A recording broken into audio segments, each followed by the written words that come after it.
Rosario Crocetta è definitivamente fuori dalle elezioni regionali del 5 novembre. Il TAR di Palermo ha infatti respinto ieri i due ricorsi del Comitato Micari e del governatore della Sicilia contro l'esclusione della lista Micari Arcipelago a Messina, stabilita dall'ufficio elettorale circoscrizionale. Era l'unico collegio in cui Crocetta si era candidato. Giovedì anche il TAR di Catania aveva respinto il ricorso. Faremo ricorso al CGA, ha commentato Fabrizio Micari, candidato del centrosinistra per la regione siciliana. Non ho ancora letto le motivazioni, diceva ieri. Certo, l'inclusione della lista sarebbe stata d'aiuto, ma sono sicuro che raggiungeremo lo stesso un buon risultato, perché noi intercettiamo il voto d'opinione. Sono abituato a rispettare la legge e le sentenze, è stato il commento del governatore uscente Rosario Crocetta. La mia candidatura era nell'interesse della coalizione e se qualcuno ha sbagliato se ne assumerà la responsabilità e le conseguenze.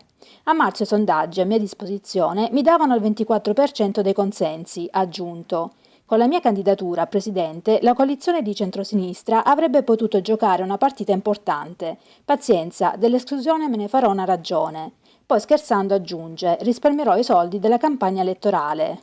Io, ha continuato Crocetta, sino in fondo sono stato leale con il PD e la coalizione di centrosinistra. Ho accettato i sacrifici che mi sono stati chiesti. Mi auguro che il mio partito dimostri nei miei confronti la stessa lealtà in futuro. Vorrò essere ricordato dai cittadini, conclude, come una delle persone più unitarie del centrosinistra.